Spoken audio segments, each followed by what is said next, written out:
Friends, thank you for being here today. I want to speak with you about a fundamental paradigm shift in cross-border trade.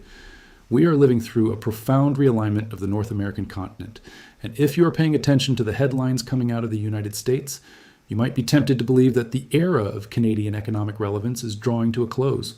You might look at the chaotic theater of Washington, the aggressive posturing over tariffs, and the sudden brutal decisions by American corporate behemoths to shutter their Canadian operations, and conclude that we are simply collateral damage in a new era of America First isolationism. But I am here to tell you that this surface-level narrative is not only fundamentally flawed, it completely misses the quiet, seismic shift happening right beneath our feet. What we have just witnessed between General Motors and the Canadian government is not a story of Canadian decline. It is a story of a fractured, myopic United States economic policy colliding head-on with cold, calculated Canadian pragmatism. It is a masterclass in how a sovereign nation, armed with the rule of law and unyielding institutional memory, calls the bluff of American corporate arrogance. For decades, we have been told a specific story about the North American auto industry. Since the signing of the Auto Pact in 1965, the narrative has been one of seamless integration. We built the supply chains together, we optimized for efficiency. Parts crossed the Ambassador Bridge half a dozen times before a vehicle ever rolled off the assembly line. It was an ecosystem built on mutual respect and shared prosperity. But over the past few years, we have watched as that ecosystem has been systematically dismantled by an American political class that has mistaken protectionism for strength and emotional unpredictability for strategy. To understand the gravity of this moment, we must deeply examine the anatomy of what is, frankly, a corporate betrayal. The recent actions of General Motors are the ultimate symptom of this disease. Let us look at the facts on the ground, devoid of the emotional hysteria that so often characterizes American cable news. GM, a company that was practically birthed in tandem with the North American middle class, just gutted its operations in our country. They slashed an entire production shift at their Oshawa assembly plant in Ontario. We are talking about 500 direct employees, men and women who have dedicated their lives to building quality products, thrown out the door. When you factor in the intricate web of supply chain workers, the parts manufacturers, and the local businesses that form the lifeblood of that community, the casualty list swells to over 1,200 hardworking Canadians. And this, as you know, is not an isolated incident. Just months prior, GM shuttered their Bright Drop electric van operation at the Kami assembly plant in Ingersoll. That move alone erased over 1,000 jobs, over 2,000 Canadian manufacturing jobs, evaporated in a matter of months. The justification GM provided was a masterclass in corporate doublespeak. They claimed they needed to realign production and adjust to the evolving trade environment. Let us decode that language. They are talking about tariffs. They are talking about the chaotic 25% import duties that have been slapped onto the borders by a U.S. administration acting more on populist impulse than macroeconomic reality. Let me pause here for a second. Have you or your family felt the ripple effects of these cross-border trade wars in your own community? Let me know in the comments below. I read every single one, and your on-the-ground perspective is vital to understanding the real human cost of these policies. But here is where the story pivots from a standard corporate tragedy into a geopolitical watershed moment. We are witnessing what can only be described as a brutal counter, Canada's cold, rational retaliation against corporate overreach. If this were 20 years ago, the Canadian response might have been predictable. We might have seen a parade of politicians heading to Washington, hat in hand, pleading for an exemption. We might have seen strongly worded diplomatic letters and desperate attempts to appease the corporate boardroom in Detroit. Not this time. The Canadian government did not blink. They did not plead. They fired back with a weapon far more lethal than a reactionary tariff, the ironclad rule of contract law. Industry Minister Melanie Joly stepped in front of the cameras not to negotiate a surrender, but to issue a unilateral declaration of financial reclamation. She stated, without a hint of ambiguity, that the Canadian government is going to claw back every single dollar of public funding that was given to General Motors. The message was surgical and brutal. We provided taxpayer capital to build Canadian capacity and secure Canadian livelihoods. You took that capital and relocated those jobs. Therefore, you are in breach, and we are coming for our money. This is not a drill, and it is not a bluff. Just weeks prior, Ottawa served a default notice to Stellantis over their idled plant in Brampton. What we are witnessing is the establishment of a new, uncompromising Canadian doctrine. It is the death of the polite Canadian stereotype that Americans have so often mistaken for weakness. Ottawa has made it explicitly clear, if a multinational corporation wishes to access the stability, the highly educated workforce, and the capital of Canada, they are bound by the strict terms of our agreements. If you abandon the Canadian worker, you will face the full, unyielding weight of the Canadian legal and financial apparatus. We will not engage in a shouting match on social media. We will simply execute the contract, drain your accounts, and show you the door. I want to ask you directly, do you support this new, unyielding approach from Ottawa? Are you glad to see the end of the polite Canadian when it comes to our tax dollars? Drop a yes or no in the comments right now and tell me why. I want to see where you all stand on this. To truly understand the brilliance of this response, we must look at the illusion of the American win that GM is trying to sell to its domestic audience. Because, on the surface, the American populist might cheer this move. They see GM cutting shifts in Oshawa and simultaneously hiring 250 workers at their Fort Wayne, Indiana plant to build the exact same truck, the Chevrolet Silverado. They see 50,000 units of production crossing the border back to American soil, and they call it a victory for the American worker. But let us peel back the layers of this so-called victory. The executives in Detroit are not moving these jobs out of a sense of patriotic duty. They are exploiting the chaotic tariff environment to fundamentally degrade their own workforce. Those new hires in Fort Wayne are temporary workers. They are a secondary disposable tier of labor. They are not receiving the union negotiated pay. They are not receiving the robust benefits. And they certainly do not have the job security of the Canadian workers they just replaced. The U.S. political class is cheering for a race to the bottom. General Motors is using the cover of America First trade policy to restructure their labor costs downwards, squeezing the American worker just as hard as they squeeze the Canadian worker. The only winner in this scenario is the C-suite at GM, who have successfully played two allied nations against each other to squeeze out a few more drops of quarterly profit. This is not the rebuilding of the American middle class. It is the cynical hollowing out of it, dressed up in the language of economic nationalism. Ultimately, what we are watching play out south of the border is a massive self-inflicted wound, a glaring exposure of the absolute failure of America First economics. And if you want proof that this American strategy is a house of cards, you do not need to listen to politicians. You simply need to listen to the smartest money in the world. Enter Warren Buffett, the Oracle of Omaha, a man who built a trillion-dollar empire by understanding the fundamental long-term truths of the American economy better than anyone alive. When Warren Buffett speaks, the noise of Washington fades and the financial world takes notes. In 2017, Buffett took a massive stake in General Motors. It looked like a classic Buffett value play, investing in an iconic American manufacturer, betting on their resilience. But by 2022, he began quietly offloading those shares. By 2023, he dumped millions more, and eventually, he exited the position entirely. Why did the greatest champion of American capitalism completely abandon the crown jewel of American manufacturing? Because Buffett understands something that the current crop of U.S. politicians refuses to grasp. Tariffs are not a shield. They are a self-inflicted wound. Buffett and his late partner Charlie Munger long warned that the auto industry was inherently brutal, razor-thin margins, massive capital requirements, and complex supply chains. When you inject the poison of 25% tariffs into that equation, the math stops working. Buffett has stated publicly, in front of thousands of shareholders, that trade should not be used as a weapon. He called tariffs, to some degree, an act of war. He warned that when a nation of 300 million people decides to aggressively antagonize the other 7.5 billion people on Earth, it is not just bad economics. It is incredibly dangerous. Today, Warren Buffett is sitting on a staggering $347 billion in cash. He has liquidated his positions because he looks at the American economic landscape, a landscape distorted by protectionism, tariffs, and aggressive isolationism, and he sees a toxic environment for long-term investment. He is telling us, through his actions, that the American strategy is doomed to fail. And we are already seeing the cracks in the facade. The tariffs that were supposed to protect American dominance are cannibalizing the American consumer. An executive at Sonic Automotive recently warned that an affordability crisis is imminent and the U.S. car prices have nowhere to go but up. Toyota has admitted that these tariffs cost them roughly $8 billion in just 9 months, calling the policy highly disruptive and unsustainable. Ford and GM are bleeding billions in tariff-related costs. The U.S. government has essentially mandated inflation for its own citizens. They are protecting jobs by making the products those workers build entirely unaffordable to the average American family. It is an economic Ouroboros, a snake eating its own tail. This brings us to the most crucial point for us as Canadians. It is time for a pivot, a decisive move toward genuine Canadian economic sovereignty within a new global order.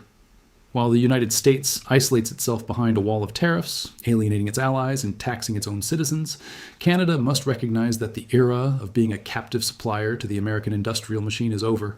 For too long, our economic destiny was tied entirely to the whims of Detroit and Washington. The GM shutdown, painful as it is for the families in Oshawa and Ingersoll, is the catalyst that forces us to finally cut the umbilical cord. Notice what is happening in the background while GM retreats. Toyota, a company that plans in decades, not quarters, is expanding its footprint in Ontario, launching new RAV4 production. They are looking at the same map, the same global economic conditions, and they are choosing Canada. Why? Because global capital craves exactly what Canada offers. Geopolitical stability, a highly educated and reliable workforce, universal health care that removes a massive burden from corporate balance sheets, and a legal system that honors contracts rather than tearing them up to win a news cycle. Furthermore, Minister Jolie's response contained a brilliant, subtle piece of geopolitical maneuvering. By essentially telling GM to leave if they will not honor their commitments, she opened the door for global competitors. There is serious, high-level discussion about Canada opening its market to massive Asian automakers like BYD. Imagine the strategic masterstroke. While the United States attempts to ban Chinese EVs and isolates its domestic market, Canada can position itself as the advanced manufacturing hub for the rest of the world. We possess the critical minerals required for the 21st century economy. We have the lithium, the cobalt, the nickel in the Ring of Fire. We have the deepwater ports and the trade agreements like CETA with Europe and the CPTPP with the Pacific Rim that the Americans walked away from. If American corporations want to pull up stakes, let them. We will take our taxpayer money back with interest, and we will lease those facilities to companies that actually want to compete on a global scale. We will transform from a regional appendage of the U.S. economy into a sovereign, globally integrated player. Let us dive deeper into what this geopolitical masterstroke actually looks like on the ground, because the implications extend far beyond a few assembly plants in Ontario. The United States currently suffers from what can only be described as the Fortress America delusion. They believe that they have a captive continental market and that they can dictate terms simply by threatening tariffs. But in the 21st century economy, the ultimate currency is not just consumer demand. It is the raw strategic materials of the future. The United States is frantically pouring hundreds of billions of dollars into building domestic battery gigafactories, desperate to win the global electric vehicle race and secure their own energy transition. But here is the fatal, glaring flaw in their isolationist strategy. You cannot manufacture a high-density battery out of populist rhetoric. You need lithium, you need cobalt, you need graphite, copper, and rare earth nickel. And where exactly is the United States going to get these strategic assets? They are certainly not going to get them from China or Russia. Geographically, they are starved of these resources within their own borders. The undeniable reality is that the road to America's industrial future runs directly through the Canadian Shield. We hold the keys to the kingdom. The Ring of Fire in northern Ontario, the vast reserves in Quebec and the prairies, these are not just mining projects, they are geopolitical trump cards. For decades, we have treated our natural resources as a shared continental asset. We willingly fed the American industrial machine, often at a discount, because we believed in the broader bilateral partnership. But if Washington has decided that the partnership is dead, if they have decided that unilateral extraction and hostile tariffs are the new rules of the game, then Ottawa is perfectly positioned to change the rules of access. We do not have to be hostile or loud. We simply have to be fiercely pragmatic. If American automakers want the critical minerals required to survive the next industrial revolution, they will have to build the final products here. They will have to employ Canadian workers. And if they refuse, if they try to hide behind a 25% tariff wall and expect us to just ship the raw dirt south, we will simply say no. We will redirect those strategic resources to the highest global bidder. The European Union is starving for these materials.